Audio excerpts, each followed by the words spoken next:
Hey guys. Um, I might post a video of me attempting to sing. I'm not a singer by any means. I'm just trying to be creative. My cousin died this morning. He was only 32. He had Huntington's, which is like this horrible rare disease that usually you get kind of later in life. And his mother had it, and she's well into her 50s, 60s, I believe, and still, suffering from it. And my cousin was 32, and it was severely progressive. So we kind of knew it was coming, but you just never know when it's someone's time. He was the second eldest to me. I'm basically the eldest of 6, and it's hard. It's hard to fathom, imagine coming to the understanding that the second eldest to our family and our siblings is gone. For all those that have been through similar situations, I wish you all the love and hugs and positive vibrations that it can give. But I've always been trying to sing a little bit, and sometimes I think I sound pretty good, and then times like now I think I sound like shit. Maybe it's because my emotions and my voice and whatever, but I'm trying to just do anything I can to honor him. I only found out this morning. Basically, he was not doing well. Over the last 5 to 7 years, he really, since 2015 or something, or 17, one of the two. My little brother's wedding was the last hurrah we all had together, and not long after that, he went homeless and wasn't telling the family, and we all just didn't understand, and he kept disappearing on us. It was really hard for us to find him and meet up with him, and I don't know anyone that's dealt with homelessness and how hard it is to stay in touch with your loved ones and to find them when they're using library computers and stuff like that. You understand. But basically, we knew he was homeless for a good 2 years, and he kept kind of showing up at my grandma's house, and he was starting to not he was starting to see things that weren't there, hearing voices, stuff like that, and we thought he was just having maybe a psychotic break of some kind because his mother was deteriorating, and you just never know.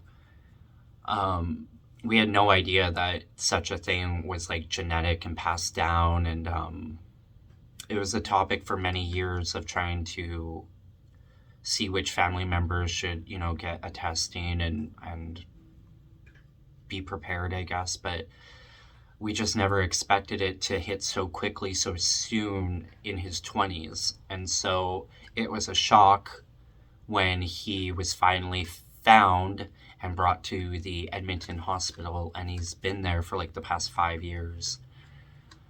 He was normal for the most part, active, visiting the nurses, flirting, walking around all the time. He was allowed to come out and go for coffee and do stuff. He just had to technically stay in the hospital, and the doctors had no idea what was up with him. They just kept putting him on all these different meds, because we all thought maybe, again, a psychotic episode, and we could stabilize him and bring him back. But it just started over the 2 years getting progressively worse. Like he wasn't feeling anything in his one side, like his leg was shuffling a bit, and eventually the doctors diagnosed him with like the Huntington's, but very progressive, because it technically in their minds has never been seen in someone so young.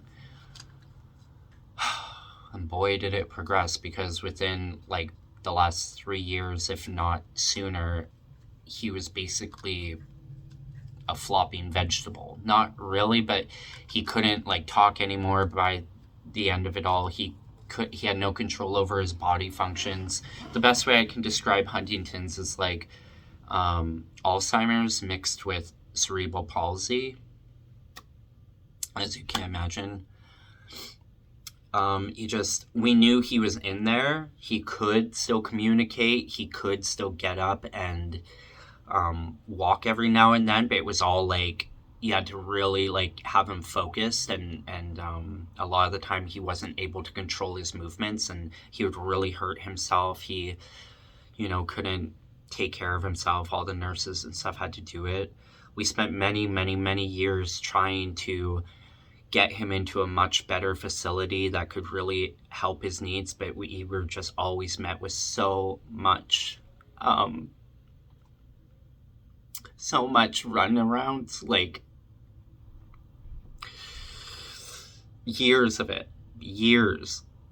and then not too long ago, maybe 2 weeks ago or something, we were finally informed that he really was severely ill and going to die, and the whole family went out to see him.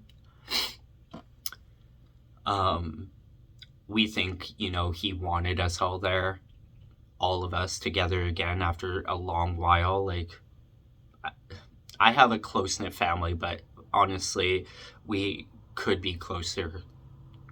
And I think part of this was to show us that, and I truly hope it comes true. Like, I love my family. And I really try to be as connected as I'm allowed, but I can't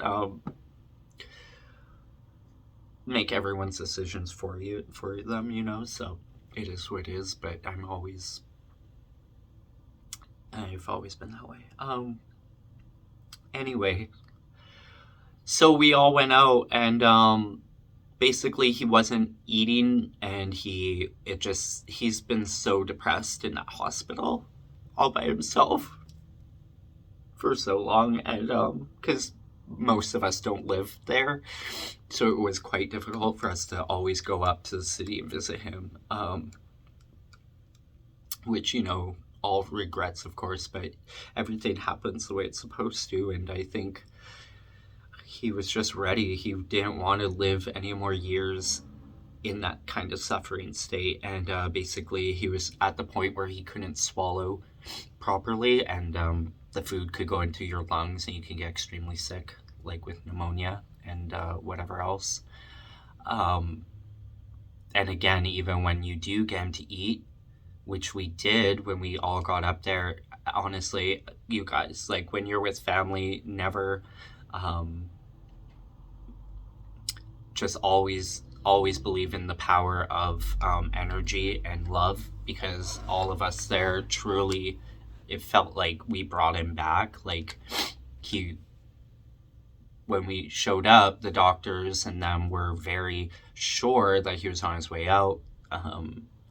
So we all showed up, we were all there, and then we would try to encourage him to eat, and we would help, and we would just all that amazing energy really brought his spirits up. Like, we could see him again, even though he's, in a broken body kind of idea, and he was joking with us in his way, and we were making fun of our uncle and all that stuff, and he could say words every now and then, like sometimes a full sentence would come out, like, I love you. That was the last thing he said to me, actually, which I'm so grateful for, truly. I'm trying not to mess up my makeup. I got all pretty today just for him. I'm trying to feel like myself again. But basically,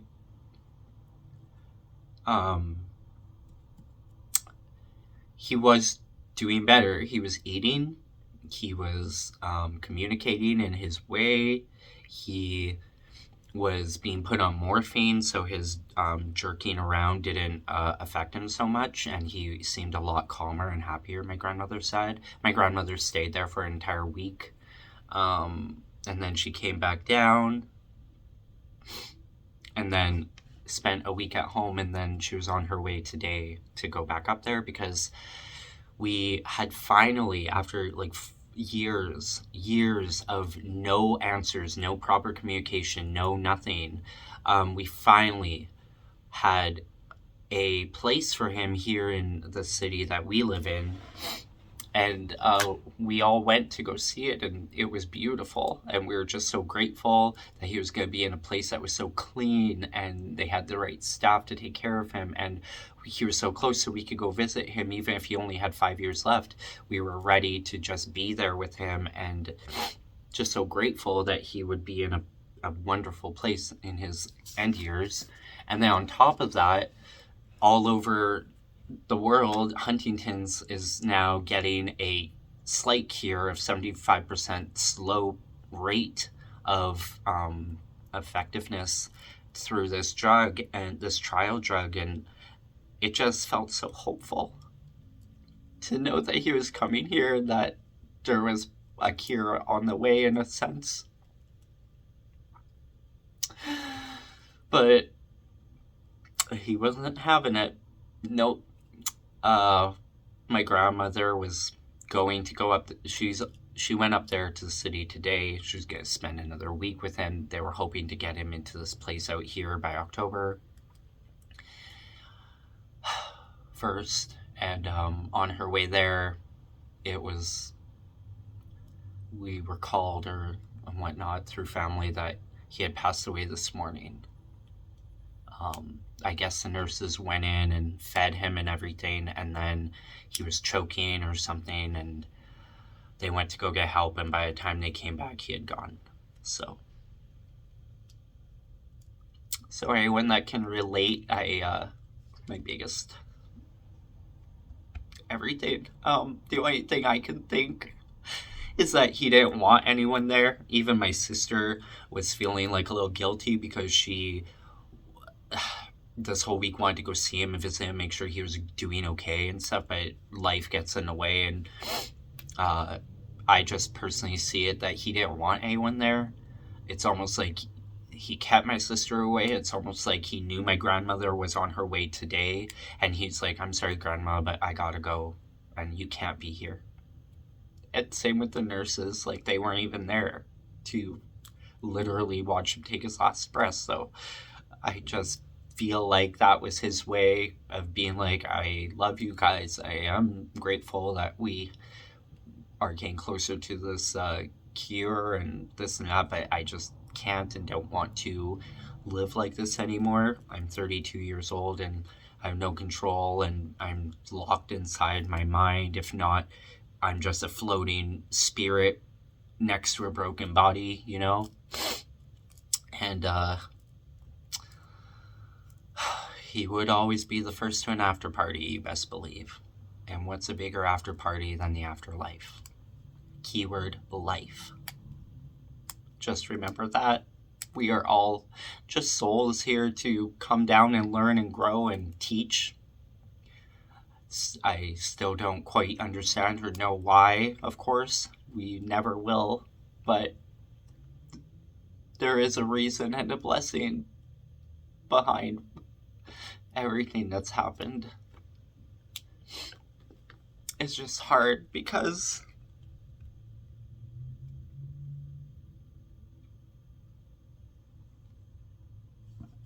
it's unfair. Life can be so unfair, and cruel it feels. But it's all a weird. Life is weird. I'm still processing, so